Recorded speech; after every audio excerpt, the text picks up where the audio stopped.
welcome back to my channel.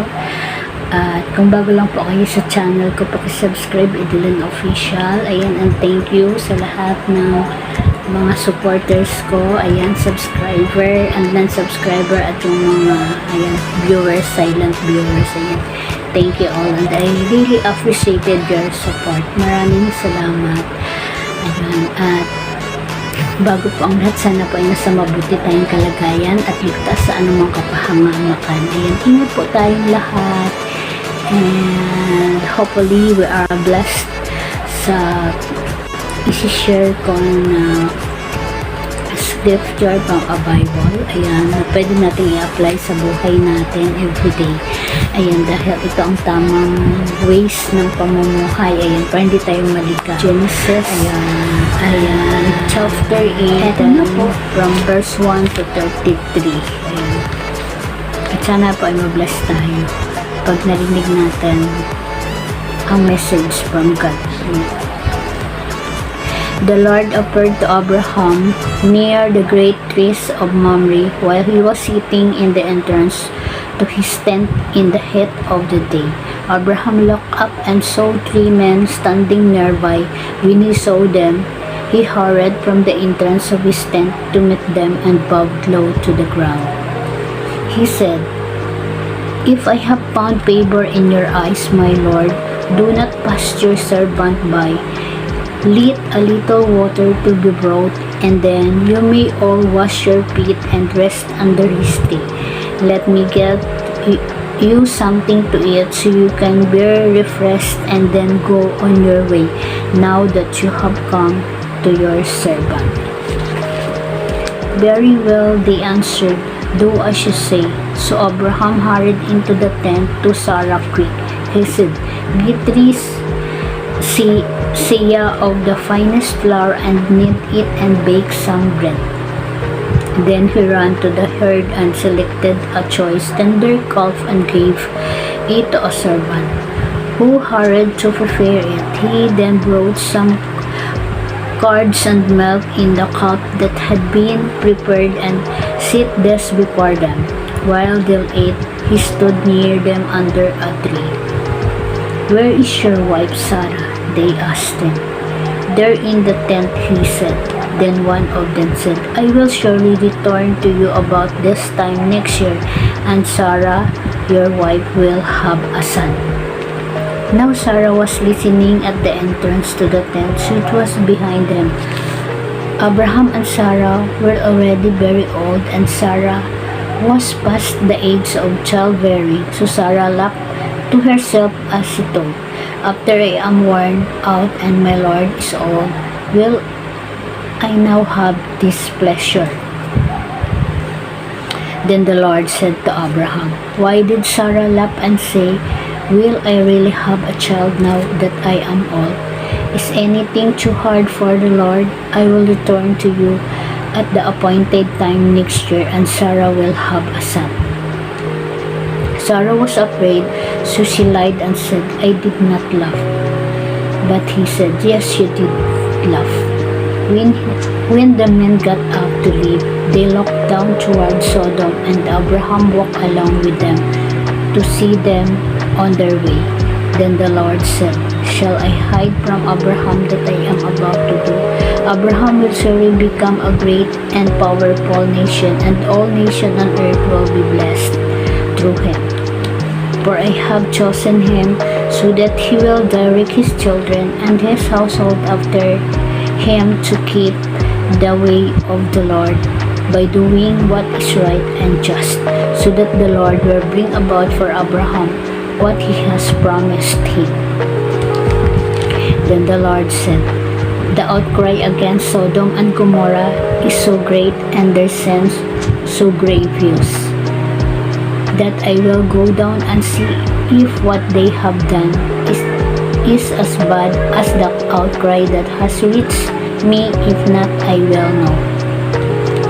The men turned away and went toward Sodom, but Abraham remained standing before the Lord. Then Abraham approached him and said, "Will you sweep away the righteous with the wicked? What if there are 50 righteous people in the city? Will you really sweep it away and not spare the place for the sake of the 50 righteous people in it? Far be it from you to do such a thing, to kill the righteous with the wicked, threatening the righteous and the wicked alike. Far be it from you. Will not the judge of all the earth do right? The Lord said, if I find 50 righteous people in the city of Sodom, I will spare the whole place for their sake. Then Abraham spoke up again, now that I have been so bold as to speak to the Lord, though I am nothing but dust and ashes, what if the number of the righteous is 5 less than 50? Will you destroy the whole city for lack of 5 people? If I find 45 there, he said, I will not destroy it. Once again he spoke to him, what if only 40 are found there?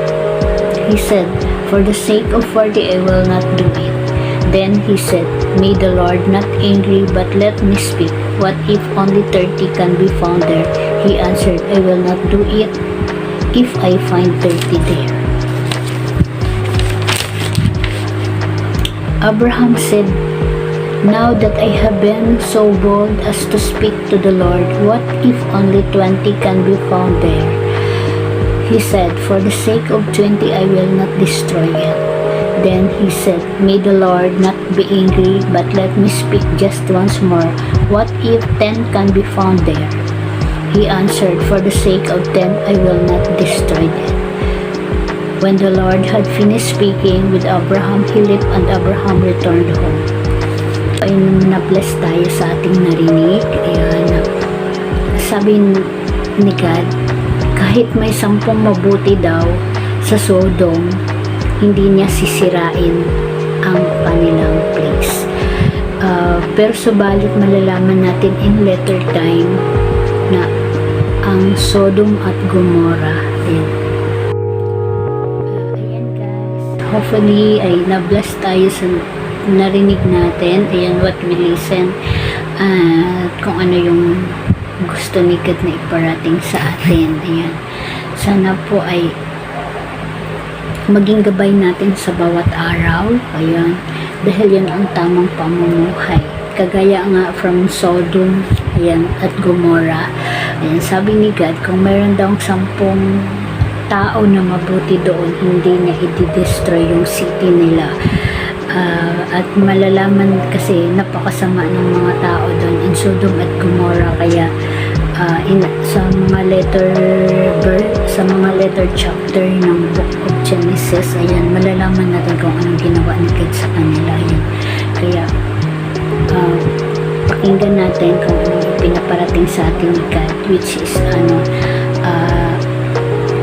yun ang tamang way ng life. Ayan, dapat natin ay i-follow yung step ni Jesus. Mahirap, pero we have to follow natin kahit konti. Ayun, diba, sabi na kahit konti daw ang mga tao na naniniwala at mabuti. Ayun, which is ibig sabihin, kahit tayo meron tayong mga ginagawang kasalanan, pero yung puso natin ay merong kabutihan, which is hindi niya tayo i-destroy. Ayun, kaya ayun ang example dun. Kahit may mga kasalanan tayong nagagawa, ayan, pero may mga kabutihan sa puso natin na nakikita. Ayun, kasi yung mga bagay-bagay na nakikita ng ating mata, si God ay hindi siya doon tumitingin. Yun ang lagi nating pakatandaan, yung mga ginagawa ng tao na nakikita natin mabuti sa paningin natin, which is kay God is nothing. Kasi si God sa puso natin nakatingin. Ayun, minsan ang tao, yun nga ang pinakamasakit sa bawat isa sa atin, pero kailangan natin yun na i-realize sa ating sarili. Ayun, na akala natin ay yung mga ginagawa natin ay mabuti, pero kailangan natin i-examine yung heart natin. Ayun, kung ano ba yung laman ng puso natin, kung may kabutihan ba tayo, kung yung ginawa ba natin na yun ay galing sa puso natin. Ayan, kaya minsan ganon. Kasi si God, hindi siya, kahit ano pang nagawa ng ano, isipin natin, may nakikita mga tao na gumagawa tayo ng mabuti. Pero iba pala yung puso natin. Ayan, kaya, ayan, merong ano, merong judgment talaga tayo kay God. Kaya meron tayong libro na Book of Life, ayan, kaya na pwede nating gawing guidance, ayan. Hindi din natin masunod lahat, pero kahit konti, ayan, 'di ba? Kahit sa 10 na katao, which is ibig sabihin kahit konti, meron tayo doong masunod, ayan. Which is yun naman ang ano, promise ni God sa atin, ayan. Kaya yung blessing pa din ay bibigyan pa din tayo ng blessing ni God, ayan. Kasi lahat ng bagay, masama man o mabuti ay ano, blessing yun, pero may kanya-kanyang judgment. Kaya ayun, mag-iingat po tayong lahat at sana po ay ano, maging gabay natin sa buhay yung mga napakinggan natin, at mas importante kung magbasa po tayo para yun magiging gabay talaga natin sa bawat araw. Ayan, ingat po tayong lahat. God bless us all and see you on my next vlog. And till then, bye-bye!